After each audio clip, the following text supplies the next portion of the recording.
ప్రైజ్లో అందరికీ వందనాలు. ఈ దినము నేను రాజమండ్రిలో ఉన్నాను, ఈ రూమ్లో ఉన్నాను. ఈరోజు మంచి మాట చదవాలని ఆశ కలిగి ఉన్నాను.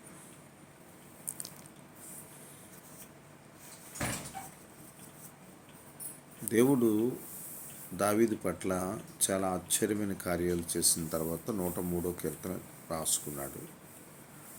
తర్వాత తెలుసో తెలియకో అంటే దానికి ముందు, తర్వాత కాదు, 106వ కీర్తన రాసుకోకముందు అనేక రకాలుగా ఫస్ట్ భక్తుడిగా ఉన్నాడు. తర్వాత దేవుణ్ణి నమ్ముకున్నాక ఒక 4-5 పొరపాట్లు చేసి ఉన్నాడు.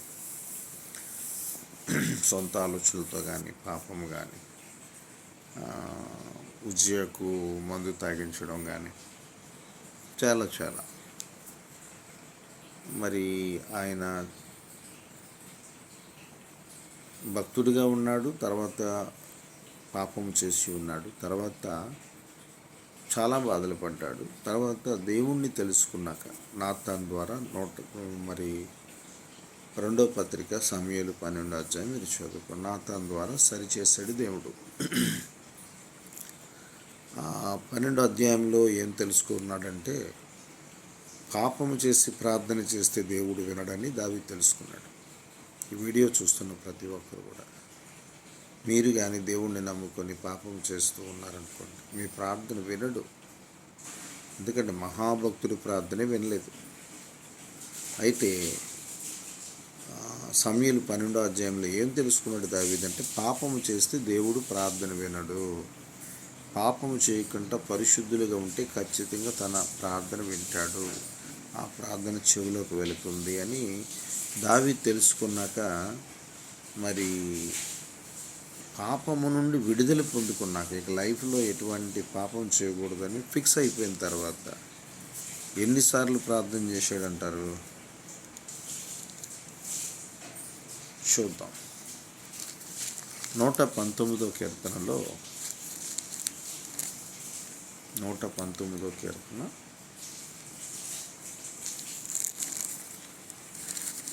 64వ అధ్యాయం 64వ వచనం చదువుతున్నాను. 119వ కీర్తన 64వ వచనం. 164వ వచనం. నీ న్యాయ విధులను బట్టి దినమునకు 7 మారులు నేను నిన్ను స్తుతించుచున్నాను. దినానికి 7 మార్లు అంట. అంతకుముందు ఈ మాటకు ముందు ఇంకొక మాట ఉంది, దినం కోసమే రాశాడు. 44వ అధ్యాయంలో, కీర్తనలో 44వ అధ్యాయం 8వ వచనం అంటాడు, దినమెల్లా మేము దేవుని యందు అతిశయించుచున్నాము, నీ నామమును బట్టి మేము నిత్యము కృతజ్ఞతలు చెల్లించుచున్నాము. ఇక్కడ మేము అనే మాట తీసుకున్నాడు. మేము అనే మాట తీసుకున్నాడు. అక్కడ చూస్తే 119వ కీర్తనలో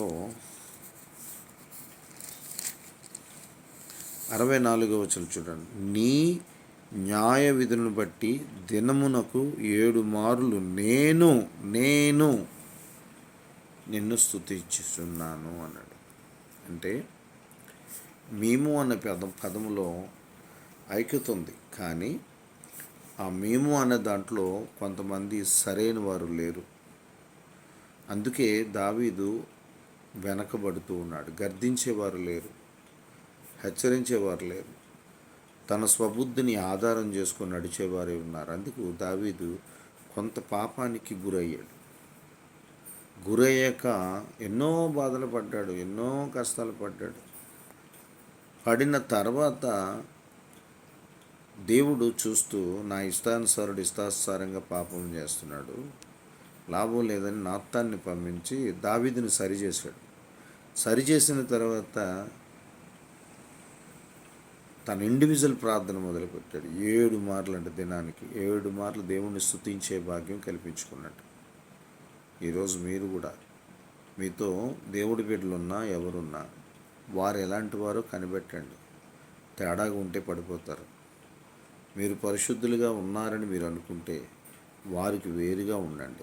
వారితో కలండి, దేవుడి కోసం చెప్పండి, వారి కొరకు ప్రార్థన చేయండి. కలిసి వారి తేడా గుండి కలిసి ప్రయాణిస్తే దావీదు మరి మేము అనే మాటలో వారిలో సరైన వారు లేకే కదా దావీదు పడిపోయాడు.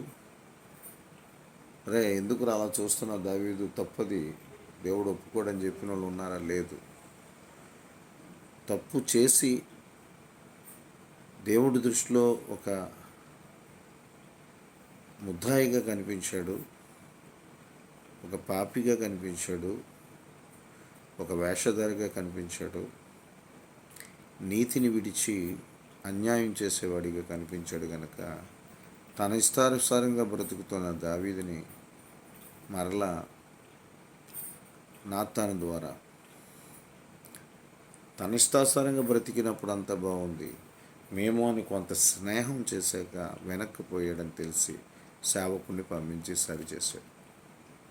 సరిచేసిన తర్వాత 103వ కీర్తన రాసుకున్నాడు. తర్వాత ప్రశాంతమైన జీవితంలోకి వెళుతూ ముసలి కాలానికి ఇలా 103వ కీర్తన కన్నా ఎన్నో ముందు కీర్తనలు ఉన్నాయి దావీదు రాసిన. అందుకు దయచేసి తెలుసుకోండి, మీరు ఎక్కువగా దేవుణ్ణి స్తుతించండి. మత్తయి 6:6లో రహస్యమందైన ప్రార్థనకు ప్రతిఫలము కలుగుతుంది. నీ ఒంటరి ప్రార్థన నువ్వు అడుగుడి నీకు ఇవ్వడని అన్నాడు. ఖచ్చితంగా వింటాడు. ఒకవేళ ఈ వీడియో చూసినా నీవు వెనుదిరిగేవేమో, జాగ్రత్త, ఏ పనులు అవటం లేదేమో.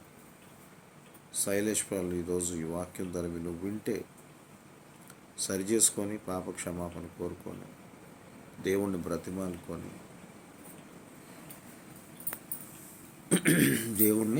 బ్రతిమాలుకొని నీవు కానీ ప్రార్థన చేస్తే దావీదుని చాలా దీవించాడు దేవుడు. అలా నిన్ను కూడా దీవిస్తాడు. God bless you all. Praise the lord.